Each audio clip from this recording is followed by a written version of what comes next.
지금 투자를 쉬셔도 된다고 말씀드리는 겁니다. 내 집 마련이요? 그것도 부담되면 쉬세요. 그러니까 너무 전문가라는 사람들에게 휘둘리면서 지금 뭐라도 사야 돼, 현금을 쌓아둘 순 없어, 이런 강박관념에서 벗어나셔도 된다는 겁니다. 그럼에도 버틸 수 있다면, 멘탈 케어가 된다면 이 기회에 상대적으로 좋은 매물들을 수집하는 걸 추천드리고 싶어요.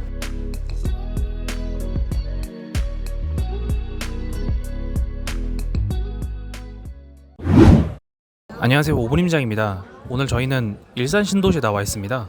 지난 대선에서 윤석열 후보가 당선이 되면서 당선인의 공약이었던 일기 신도시 특별법의 가장 큰 수혜지가 지금 저희가 나와 있는 일산이 될 거라 생각을 했고, 실제로는 어떤 분위기를 형성하고 있는지, 과연 사람들은 일산 부동산 시장에서 움직이고 있는지 살펴보기 위해서 지금 임장을 나와 있는데요. 일산 신도시 부동산에 대한 분석은 저희 5분 임장의 일산역 편을 한번 봐주시고요. 오늘 이 자리에서 말씀드리고 싶은 건 사실 어떤 일산의 특정 지역에 대한 얘기는 아닙니다. 바로 최근에 이런 침체된 분위기, 어두운 분위기에서 뭘 투자해야 되느냐, 이런 거에 대한 말씀을 드리고 싶어요. 일단 이 얘기를 하기 전에 현재 부동산 시장이 정확히 어떤 분위기인지 알 필요가 있겠죠. 뉴스나 기사를 보면 금리가 불안정하게 오르고 있음에도 불구하고 부동산은 여전히 상승 중이라는 얘기도 있고요. 건자재나 인건비가 상승함에 따라 분양가가 덩달아 뛰면서 아파트 자체가 비싸질 거라는 얘기도 있습니다. 또한 부동산 규제 완화를 공약으로 내걸었던 윤석열 대통령인 만큼 단기적으로 하반기에 부동산이 오를 거라는 얘기도 있습니다. 반면에 이렇게 부동산은 하락할 거라는 전망도 많은데요. 특히나 서울은 주거비 부담이 커짐에 따라서 임차인들이 버티기 힘들면 결국 전세 가격이 내려가고, 이 내려간 전세 가격이 매매 가격까지 끌어내릴 거라는 예상입니다. 단순히 전망뿐 아니라 실제로 서울 아파트 매수 심리 역시 다시 소폭 하락하면서 사람들이 부동산 매수 자체에 약간 소극적인 태도로 보인다는 걸 알 수 있습니다. 물론 서울보다 심각한 지역은 여러분들도 아시겠지만 세종과 대구죠. 하락세가 계속되는 만큼 실제 해당 지역에선 공포 심리가 상당히 팽배합니다. 이렇게 현재의 분위기는 상승 전망과 하락 전망이 동시에 존재하는 상당히 판단하기 어려운 상황입니다. 하지만 시장의 컨센서스, 그리고 일반적인 대중인 여러분들이 체감하는 부동산 시장은 정체, 조정, 하락이 좀 더 우세할 거라고 생각합니다. 실제로 부동산을 돌아다니면서 중개사분들과 얘기를 해봐도 매매든 전세든 거래가 없어서 상당히 힘들어 하시고 있고, 특정 몇몇 지역은 개점 휴업인 부동산도 꽤 있습니다. 그만큼 실수요자도 투자자도 관만세가 상당히 짙다는 의미인데요. 어쨌든 2022년 5월 현재가 2020년, 2021년보다 부동산적인 기대감이 상당히 적은 시기라는 건 모두들 공감하실 겁니다. 게다가 이건 저희에게도 정말 뼈아픈 얘기인데요. 5분 임장의 조회수가 적어지고 있습니다. 저희와 비교할 수 없을 정도로 큰 대형 부동산 유튜버들의 조회수도 약간 떨어지는 모습을 보이는데, 저희 같은 소상공인이 살아남기는 쉽지 않겠죠. 그냥 저희가 우는 소리를 하는 게 아니라 현재 부동산 시장에 참여하고 있는 여러분들의 관심도가 그만큼 떨어졌다는 걸 말씀드리기 위함입니다. 이렇게나 많이 올랐다는 가격에 대한 부담도 상당한 것 같고요. 이럴 때 보통 우리는 두 가지 선택을 하게 됩니다. 첫 번째, 쉬는 거고요. 두 번째, 공포장애 매수를 하는 겁니다. 일단은 현재 시장에서 쉬는 것에 대해서 먼저 말씀을 드려볼게요. 저희 5분 임장이 지역 임장을 전문으로 하는 채널이고, 또 여러 아파트들을 소개해드리다 보니 마치 저희가 부동산 투자를 종용하듯이 혹은 무조건 내 집 마련을 하라는 그런 주장만 하는 채널로 생각하시는 분들이 꽤 많은데요. 사실 저희는 시장의 분위기와 저희의 의견을 가감없이 여러분들에게 전달하는 것이 주된 목표입니다. 그래서 지금 투자를 쉬셔도 된다고 말씀드리는 겁니다. 내 집 마련이요? 그것도 부담되면 쉬세요. 최근 2-3년간은 유튜브, 블로그, 단톡방 또는 온갖 부동산 강의들 때문에 마치 부동산 투자를 한시라도 쉬면 안 되는, 내 집 마련은 고점을 생각하지 않고도 무조건 해야 되는 그런 강박을 가지고 계신 분들이 많은 것 같아요. 근데 모든 부동산 전문가들이, 유튜버들이 100% 선의만 가진 건 아니라는 걸 여러분들이 아셔야 합니다. 저희도 마찬가지예요. 소위 전문가라는 사람들은 왜 무료로 정보를 퍼주면서 여러분들이 부동산 투자를 하게끔 무조건 본인들만의 컨텐츠를 소비하게끔 할까요? 당연히 그게 전문가 본인에게 현금으로만 만들어주기 때문이죠. 이건 저희도 마찬가지입니다. 유튜브 채널을 운영한다는 건 정말 많은 시간과 노력을 들여야 하는 부분이에요.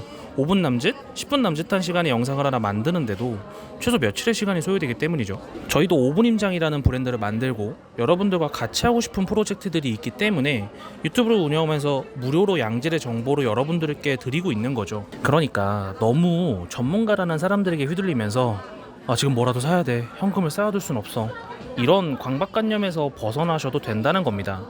투자라는 건, 그리고 내 집 마련이라는 건 본인의 성향이 상당히 중요합니다.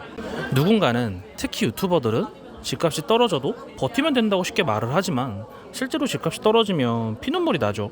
사회초년생이 수도권에 6억짜리 내 집 마련 혹은 투자를 했는데 매매가가 5억으로 떨어진다면 당연히 마음고생이 너무 크겠죠. 매매가는 안 떨어지더라도 전세가가 떨어졌다면 지금 당장 타격이 큰 건 아니지만 역전세 떨 수밖에 없는 거죠. 그래서 전문가들은 매가가 안 떨어지는 곳, 전세가가 받쳐줄 곳을 사야 된다고 하지만 어디 불인 입장에서 그게 쉽나요?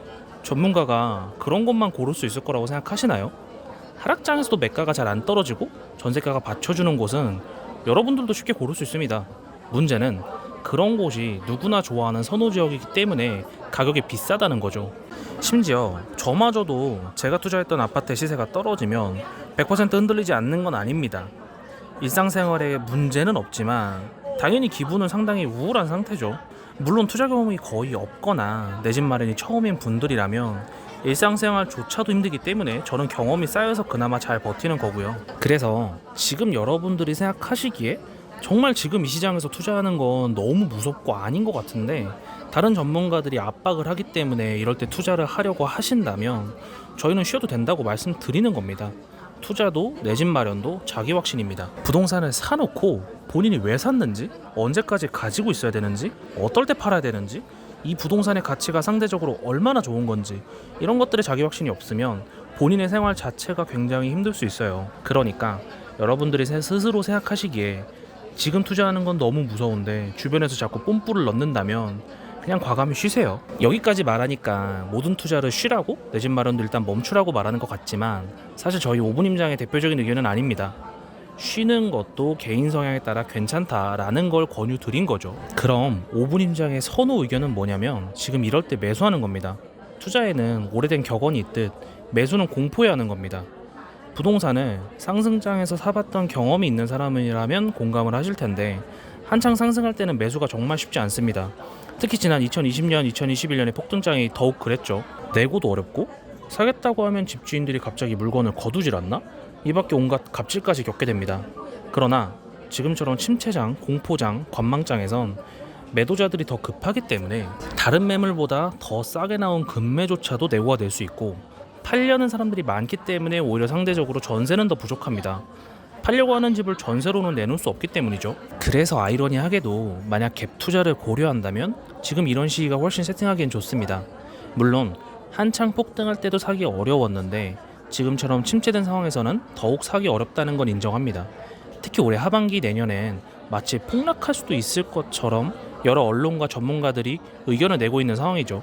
미국이 빅스텝을 연달아 밟으면서 금리를 빠르게 올리려 한다든지 우크라이나와 러시아의 전쟁이 길어지면서 대외 의존도가 높은 우리나라에는 경기 악영향이 크다든지 다주택자에 대한 규제를 완화해주면 다주택자들이 공격적으로 매물을 내놓으면서 가격이 빠르게 내려간다든지 이 밖에 다른 불안 요인들도 찾으려면 찾을 수 있겠죠. 이런 하락 요인들이 산재해 있는 것처럼 보이기 때문에 지난 2020년, 2021년보다 지금 매수하는 건 당연히 더욱 무섭습니다.